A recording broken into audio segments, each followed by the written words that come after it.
કહું તો છું કે ભારતીય જનતા પાર્ટીના ભૂક્કા બોલાવી અને ચમકમાં કોંગ્રેસ આવશે, સત્તામાં આવશે કોંગ્રેસ. કે જ્યારે રાહુલ ગાંધી આવે ત્યારે જોશ રહે છે ને પછી જતો રહે, પછી જોશ એકદમ પેલા ફુગ્ગામાંથી હવા નીકળી છે ને જે ઠૂસ થઈને હેઠો થઈ જાય છે.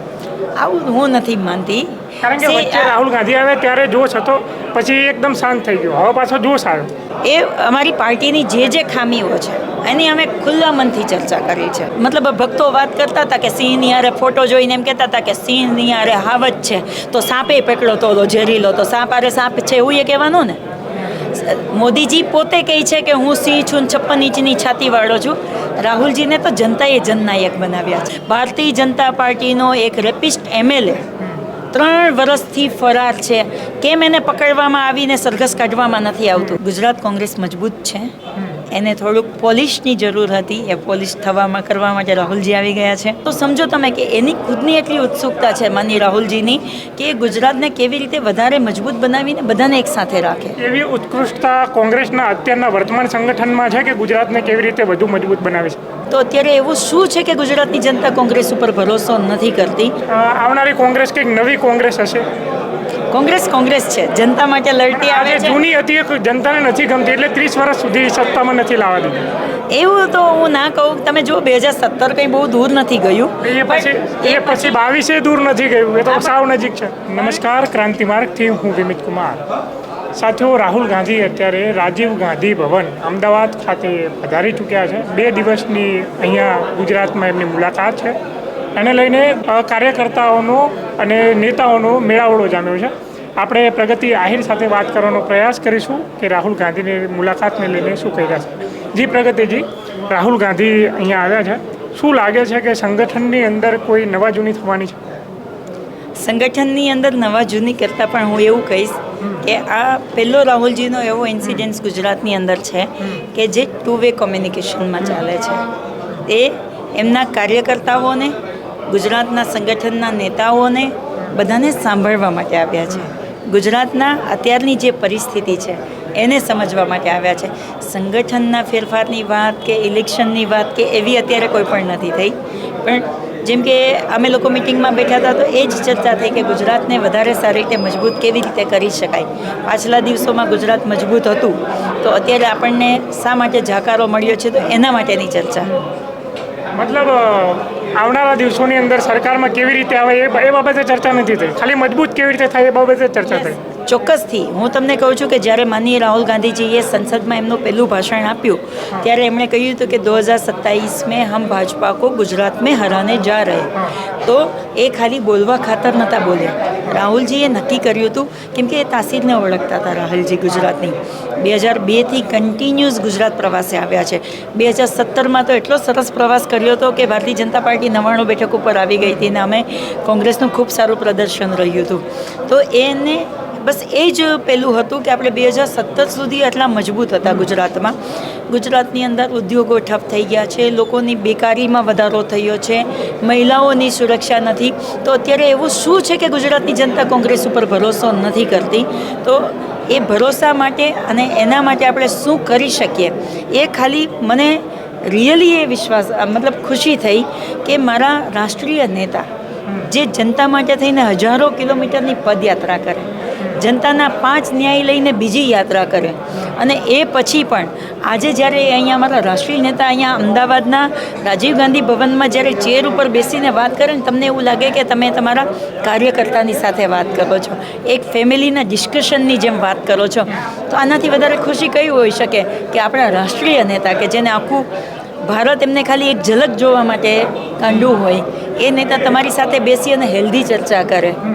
પણ કહેવામાં આવે છે કે જે હેલ્ધી ચર્ચાની વાત થાય છે એ ખાલી સિલેક્ટેડ લોકો સાથે વાતચીત કરે છે અને એવા લોકોને જ એમને સાથે મુલાકાત કરવા દે છે. મતલબ કોંગ્રેસના જે પાયાના કાર્યકર્તાઓ છે ક્યાંય ને ક્યાંય એમના સુધી પહોંચવાડવાની અંદર આ જે સંગઠન છે તમારું એ ના પાડી રહ્યું છે કે ભાઈ કદાચ કોઈ ખુલીને રાહુલ ગાંધીને સચ્ચાઈ ના કહી દે. અમે હમણાં ચર્ચા કરી જ બધાએ ખુલ્લીને ચર્ચા કરી. કોઈના લોકોએ ચર્ચા કરી, એ જ વાત કરું છું. કોઈના પ્લસ પોઈન્ટ હોય, કોઈના માઇનસ પોઈન્ટ હોય, બધી ખુલીને ચર્ચા છે. જેમ ઘરના પરિવારમાં બેસી અને ડિસ્કશન થાય. તમે એમ કહો છો કે નાના કાર્યકર્તાઓ સાથે ચર્ચા નથી થતી. અત્યારની મિટિંગ દરેક જિલ્લા પ્રમુખો સાથે છે. એ પછીની મિટિંગ છે એ દરેક તાલુકા પ્રમુખો સાથે છે. તાલુકા પ્રમુખ એટલે ગામડાઓની સાથે જોડાયેલો પ્રમુખ છે. જિલ્લાનો પ્રમુખ એટલે 5 તાલુકાને લઈને ચાલે તો 5 તાલુકાના ગામડાઓને લઈને ચાલે છે. અને એમાં કોઈને કાંઈ બંધન નથી કે કોને શું વાત કરવી ને કોને ના કરવી. હાથ ઊંચો કરો ને તમારી જે અવાજ વાવી એ તમારો અવાજ ઉઠાવી શકો. તો આનાથી વધારે પારદર્શિતા કઈ હોઈ શકે? તાલુકાનો પ્રમુખ આજ સુધી મેં નથી સાંભળ્યું કે કોઈ રાષ્ટ્રીય કક્ષાના નેતા તાલુકા પ્રમુખની સાથે જઈને મિટિંગ કરતા હોય ને એ બી મિટિંગમાં એવું નહીં કે ભાષણ દઈને જતા રહે. એ શું કહેવા માંગે છે, એ કયા એવા પોઈન્ટ્સ આપે કે એમને ગામડા લેવલે એમના તાલુકાને મજબૂત બનાવી શકીએ એ સાંભળે છે. અત્યારે અમે લોકો બધા બેઠા હતા તો રાહુલજી માત્ર 2 લાઈન બોલ્યા હશે, પણ સામે જેમ કે અમે કાંઈ પણ વાત કરતા હતા તો એમાં 10 ક્વેશ્ચન પૂછ્યા કે આ કેમ આમ, આ કેમ આમ. તો સમજો તમે કે એની ખુદની એટલી ઉત્સુકતા છે માનનીય રાહુલજીની કે ગુજરાતને કેવી રીતે વધારે મજબૂત બનાવીને બધાને એક સાથે રાખે. એવી ઉત્કૃષ્ટતા કોંગ્રેસના અત્યારના વર્તમાન સંગઠનમાં છે કે ગુજરાતને કેવી રીતે વધુ મજબૂત બનાવે છે? ચોક્કસથી તમે જુઓ, અત્યારે અમારું તમામ મોવડી મંડળ એક સાથે બેસીને વાત કરી રહ્યું છે. આજે બધા જ અમારા તાલુકા પ્રમુખો, જિલ્લા પ્રમુખો, એ બધાની અંદર એક અનેરો ઉત્સાહ આવી ગયો છે. એનું હું કહું છું કે મેન્ટલી એટલા બધા સ્ટ્રોંગ બની ગયા છે કે આપણા નેતા, આપણા જનનાયક આપણી સાથે આવીને ચર્ચા કરે તો આપણે આપણા સંગઠનના લોકો સાથે કેમ ના ચર્ચા કરી શકીએ. ડબલ જોશથી આખું મોવડી મંડળ અત્યારે સરસ જોડાયું એવું થાય છે કે જ્યારે રાહુલ ગાંધી આવે ત્યારે જોશ રહે છે ને પછી જતો રહે, પછી જોશ એકદમ પેલા ફુગ્ગામાંથી હવા નીકળી જાય ને જે ઠૂસ થઈને નેતો થઈ જાય છે. આવું હું નથી માનતી. કારણ કે વચ્ચે રાહુલ ગાંધી આવે ત્યારે જોશ હતો, પછી એકદમ શાંત થઈ ગયો, હવે પાછો જોશ આવ્યો. પણ હું આ બાબતમાં એટલા માટે સહેમત ના થાઉં કે કોંગ્રેસના કોઈ બી લીડર હોય એ જ્યારે કોઈ પણ પદ ઉપર આવ્યા હોય ત્યારે એમનું સર્વસ્વ મૂકીને, ઘર પરિવારને પણ ભૂલીને કોઈ પદ ઉપર આવ્યા હોય છે. એમની ઉપર જિમ્મેદારી હોય, એ જિમ્મેદારીનો અહેસાસ હોય કે એ પક્ષને જો કદાચ નિષ્ફળ જશે તો એને આખી જવાબદારીનો ટોપલો એમના ઉપર આવી જશે. તો કોઈ પણ અધ્યક્ષ આવતા હોય, હા કામ કરવાની બધાની નીતિ રીતિ અલગ અલગ હોઈ શકે, પણ કોઈ પ્રદેશ પ્રમુખ ક્યારેય એવું ના ઈચ્છે કે એમના નેતૃત્વમાં સંગઠન નબળું પડે. બધા પોતપોતાની મહેનત કરતા જ હોય છે. અત્યારનું સંગઠન પણ ખૂબ સરસ મહેનત કરી રહ્યા છે. એટલે જ તમે જોઈ શકો છો ને, જે ભારતીય જનતા પાર્ટી ખોટી વાતો ફેલાવે છે કે કોંગ્રેસ પાસે સંગઠન નથી, આજે જોઈ લો 33 જિલ્લાના પ્રમુખો છે, 251 તાલુકાના પ્રમુખો છે, અને અમારી જિલ્લાની કારોબારીની, અને હવે તો પછી જિલ્લા કારોબારીની સાથે રાહુલજી મિટિંગ કરવાના, તાલુકાની કારોબારીની સાથે રાહુલજી મિટિંગ કરવાના. તો જે ભારતીય જનતા પાર્ટી જે જૂઠાણા ફેલાવે છે એ જૂઠાણાઓને મીડિયામાં કેવી રીતે આપણે પોઝિટિવ બનાવીને એ લોકો પીરસી રહ્યા છે લોકોને, એના કરતાં આપણે ગ્રાઉન્ડ ઉપર અત્યારે શું થઈ રહ્યું છે એના ઉપર નજર કરવી જોઈએ. અને કોઈ નેતા તાલુકા અને જિલ્લાના પ્રમુખોને મળે, ચાલો એક મોવડી મંડળ સાથેની મિટિંગમાં પણ એ બધાનો વ્યૂ જાણતા હતા, નહીં કે એ લોકોની વાત જે છે એને લકીર માની લેતા હતા. તો હું એવું માનું છું કે આવા જનનાયક જ્યારે આવ્યા હોય તો એને પોઝિટિવ રીતે કેવી રીતે આપણે એ અપ્રોચ કરી શકીએ એ જોવું જોઈએ. રાહુલ ગાંધી એવી ચિંતા વ્યક્ત કરી કે આ તમારું સંગઠન પરિણામ સુધી કેમ નથી પહોંચી શક્યું? ચોક્કસથી કેમ ના કરે, એમને ચોક્કસથી ચિંતા થઈ કે બીજા બધા રાજ્યમાં એન્ટી ઇન્કમન્સી લાગે છે, ગુજરાતમાં કેમ? ગુજરાતમાં આટલા બધા જેમ કે કોઈ પાસે ઇન્કમ નથી, ડાયમંડ ઉદ્યોગ હોય, સિરામિક હોય, ટેક્સટાઇલ હોય, બધા પડી ભાંગ્યા છે. રોજગારી સામે કંઈ નથી, સામે આવક કરતાં જાવક વધી ગઈ છે, મોંઘવારી એટલી બધી છે.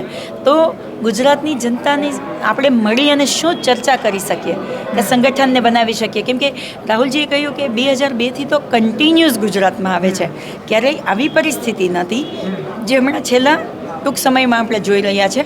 તો ચોક્કસથી રાહુલજીની ચિંતા એ છે કે હું ગુજરાતના સંગઠનને મજબૂત બનાવું, ખાલી ઇલેક્શન લક્ષી નહીં, લોકોના કામ કરી શકીએ. હું એવું શું કરું કે હું સુરતનો ડાયમંડ ઉદ્યોગને ફરીથી ધમધમતો કરી શકું? મતલબ એ ઉત્સાહ છે રાહુલજીમાં. જ્યારે બીજેપીના કોઈ રાષ્ટ્રપ્રમુખ આવતા હોય અથવા એમના કોઈ અહીંના નેતાઓ આવતા હોય ત્યારે એ શું કે એના કાર્યકર્તાઓને કંઈક ખામી રહી ગઈ હોય તો એમને ધમકાવતા હોય અથવા એમની ઉજળો લઈ લેતા હોય. રાહુલ ગાંધીએ એવું કંઈ કરવાનો પ્રયાસ કર્યો ખરા? ભારતીય જનતા પાર્ટીનો તો નેચર છે કે ધમકાવવું, ઉધડા લેવાને, શામ દામ દંડ ભેદની નીતિ અપનાવી. અમારામાં તો એવા શિસ્ત માને છે કે આ અમારી શિસ્ત છે. શું રાહુલ ગાંધી એવી શિસ્તનું પાલન કરાવ્યું? ત્યાં શિસ્તની જ વાત ચાલતી હોત તો 3 ભાજપ આજે હોત. એક વાજપેયીજીવાળી ભાજપ, એક મોદી શાહની ભાજપ ને એક કોંગ્રેસમાંથી ગયેલાની ભાજપ. ત્યાં શિસ્ત હોત તો એવું ચાલતું હોત. અરે કોંગ્રેસમાં તો એ જ લોકશાહી છે. તો હું તમને કહેવા માગું છું કે અમારા રાષ્ટ્રીય અધ્યક્ષની સામે પણ અમારો તાલુકા પ્રમુખ છે એ જઈને કહી શકે કે સાહેબ આ ખોટું થાય છે, આ કરવું જોઈએ. અમારામાં એ લોકશાહી છે. ભાજપમાં તો 2 નેતા સિવાય કોઈની સામે બોલાતું નથી. મેયર કોણ બનશે? અમારા 2 આકાઓ જ નક્કી કરશે. ગામના આપણે કોને કોર્પોરેશનની ટિકિટ દેવી? અમારા 2 આકાઓ નક્કી કરશે. રાહુલજી તો ફ્રીડમ આપે છે, લોકશાહીની વાત કરે છે, બિનસાંપ્રદાયિકતાની વાત કરે છે. કેમ મેક્સિમમ લોકોને સાથે લઈને ચાલવું, એમાંય જે પછાત વર્ગ છે, વિમુખ થયેલી જાતિઓ છે, કે દલિત સમાજ છે, માઇનોરિટી છે, જનરલ કાસ્ટ છે, બધાને એક સાથે લઈને કેમ ચાલવું? ભારતીય જનતા પાર્ટીની રાજનીતિ એવી છે કે ભાગલા પાડો ને રાજ કરો, ડિવાઇડ એન્ડ રૂલ. જ્યારે કોંગ્રેસ એવું કહે છે કે બધાને સાથે રાખો. આટલા લોકો આવ્યા, કાર્યકર્તા આવ્યા, નેતાઓ આવ્યા, રાહુલ ગાંધી સાથે કઈ કઈ ખામીઓ વિશે ચર્ચા થઈ? કોંગ્રેસની ખામીઓ તો હશે ને? ચોક્કસથી. અત્યાર સુધીની જે ચિંતન શિબિરો અમારે થતી હતી, કે જે ચિંતન કરવાની જરૂર છે, એ તમામ બાબતોમાં ચર્ચા થઈ છે. એમાં ગ્રાઉન્ડ લેવલની વાત હોય, બૂથ હોય, કે કંઈ પણ બાબત હોય, જે ગુજરાત કોંગ્રેસને મજબૂત બનાવવા માટેના જે આઈડિયાઝ આપી શકાય એ, અને જે ખામીઓ છે એ તમામમાં રાહુલજીએ જેટલા આઈડિયાઝ આપ્યા છે એમાં કોઈને સામે ક્વેશ્ચન નથી કર્યો, પણ હા ખામીઓ છે તેમાં પૂછ્યું છે કે આવું કેમ આમ થયું છે.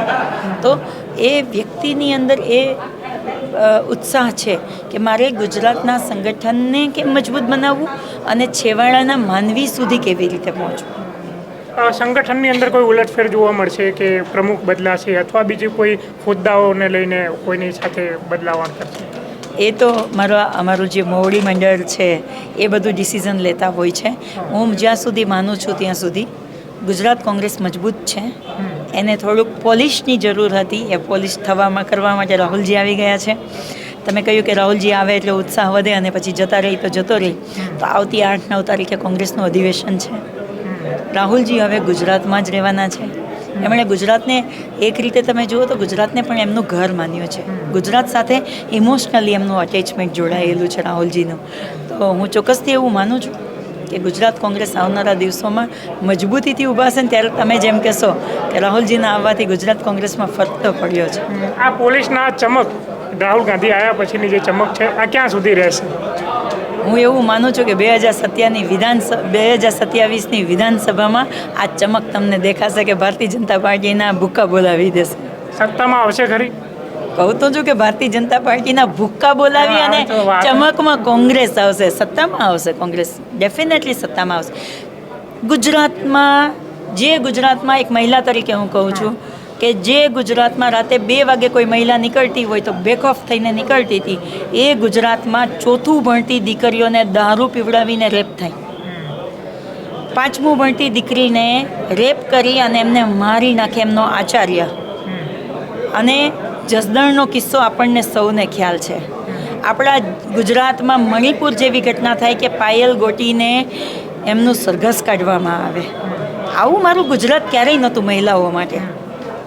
અને તમામનું તમે આખું કનેક્શન જોશો. હું ક્યારેય એવું નથી કહેતી કે દરેક ભાજપીઓ છે રેપિસ્ટ છે, પણ હું ચોક્કસથી કહું છું કે જેટલા રેપના નામ બહાર આવે છે એનું તમામનું કનેક્શન છે ભારતીય જનતા પાર્ટી સાથે જોડાયેલું હોય છે. તો કેમ એ લોકોના સરઘસ નથી નીકળતા?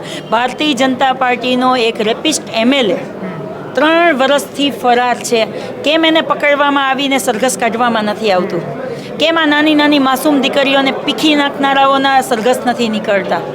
કેમ મારી એક કુંવારી અને સારા ઘરની દીકરીનો કોઈ અવળો મોટો ગુનો ના હોવા છતાં પણ એમનું સરઘસ કાઢીને એને બદનામ કરવામાં આવે છે? આ મારું ગુજરાત ક્યારેય હતું જ નહીં અને ક્યારેય હશે જ નહીં. એટલા માટે હું કહું છું કે ગુજરાતની જનતા છે રાહુલજીના અપ્રોચને સમજશે. કેમ કે રાહુલજી જે 5 ન્યાયની વાત લઈને નીકળ્યા હતા એમાંથી એક મહિલા ન્યાય હતો.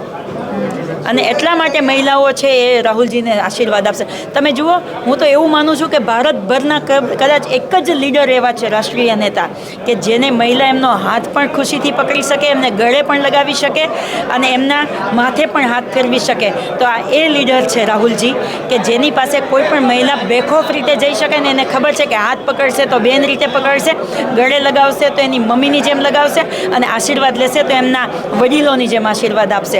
આ ઇન્ડિયાનો એક જ એવો લીડર હશે કે જે જનતાની સામે, દુનિયાની સામે ગળે લગાવી શકતો હશે કોઈ મહિલાને.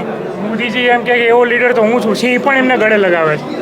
તો એ મતલબ ભક્તો વાત કરતા હતા કે સિંહની હારે ફોટો જોઈને એમ કહેતા હતા કે સિંહની હારે હાવજ છે તો સાપે પકડો તો ઝેરીલો, તો સાપ હારે સાપ છે એવું એ કહેવાનું ને. મોદીજી પોતે કહે છે કે હું સિંહ છું ને 56 ઇંચની છાતીવાળો છું. રાહુલજીને તો જનતાએ જનનાયક બનાવ્યા છે. જનતાએ એ પ્રેમ આપ્યો છે.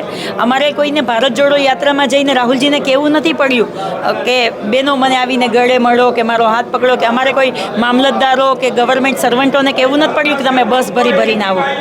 જનતા તો એની રીતે રાહુલજીની એક ઝલક જોવા માટે આવ્યા હતા. એમના દુઃખને બાંટવા માટે રાહુલજી સુધી આવ્યા હતા. તમે રાહુલ ગાંધીને શું રજૂઆત કરી? મારે એ સાંભળો. પહેલી વાત તો એ છે કે હું ક્યારેય મોદી અને રાહુલ ગાંધીને સરખાવી ના શકું. મોદી એની રીતે અલગ છે, એની વિચારધારા અલગ છે, અને રાહુલજીની વિચારધારા અલગ છે. મારો પ્રશ્ન એ છે કે તમે રાહુલ ગાંધીને આજે શું રજૂઆતો કરી, કઈ ખામીઓ વિશે ચર્ચા કરી? એ અમારી પાર્ટીની જે ખામીઓ છે એની અમે ખુલ્લા મનથી ચર્ચા કરી છે. લાગે છે આવનારા દિવસોમાં એનું સમાધાન આવે? ચોક્કસ આવનારા દિવસો આજથી શરૂઆત થઈ ગઈ. તમે માની લો કે આજથી આજથી જ નહીં, આમ તો કેસી વેણુગોપાલ જે દિવસે અહીંયા આવ્યા અને એમણે કહ્યું કે 7મી માર્ચે રાહુલ ગાંધીજી આવે છે, એ દિવસથી જ 2027નું બ્યુગલ ફૂંકાઈ ગયું છે. આવનારી કોંગ્રેસ કંઈક નવી કોંગ્રેસ હશે? કોંગ્રેસ છે, જનતા માટે લડતી આવે છે. જૂની હતી એ જનતાને નથી ગમતી એટલે 30 વર્ષ સુધી સત્તામાં નથી લાવવા દીધી.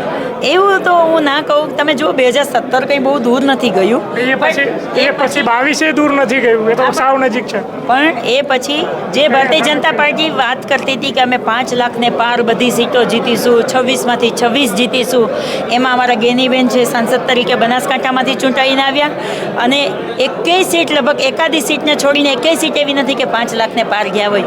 ગુજરાતની જનતા મોદીજીને આશીર્વાદ નથી આપતી કે ભારત દેશની નહીં, ભારત દેશની જનતા પણ જો મોદીજીને ચાહતી હોત ને તો મોદીજી પોતે 25,000 મતથી પાછળ ન ચાલતા હોત. એને ખબર પડી ગઈ છે. એટલે આજે પણ માનનીય રાહુલજીનો પ્રોગ્રામ બન્યો ગુજરાત આવવાનો, તો મોદી સાહેબનો પણ બન્યો. હવે આજે કોંગ્રેસનું અધિવેશન થવાનું છે. મહાત્મા મંદિર માંગ્યું, ત્રિમંદિર માંગ્યું, બેમાંથી એકેય જગ્યા ના ફાળવી. શું કરવા? ભારતીય જનતા પાર્ટીને ડર છે, રાહુલજીનો ડર છે. જે રાહુલજીની છબીને બગાડવા માટે થઈને ભારતીય જનતા પાર્ટીએ કરોડોના પૈસા વાપરી, જનતાના પૈસા વાપરી અને રાહુલજીની છબીને બગાડવાનો પ્રયત્ન કર્યો. પણ માનનીય રાહુલ ગાંધીજી એ છે કે એના એ તમામ પ્રયત્નોની ઉપર જઈને, નહીં હું તો કૃષ્ણ સાથે સરખાવીશ કે નાગની ફેણની ઉપર જઈને જે નૃત્ય કરે ને રાહુલજીએ કર્યું છે. મોદીની ફેણ ઉપર ચડીને રાહુલજીએ નૃત્ય કર્યું છે. જી, આપનો ખૂબ ખૂબ આભાર વાત કરવા બદલ. આ હતા ગુજરાત કોંગ્રેસના તેજ તરાર પ્રવક્તા પ્રગતિબેન આહિર. જોતા રહો ક્રાંતિ માર્ગ ઇન્કલાબ જિંદાબાદ.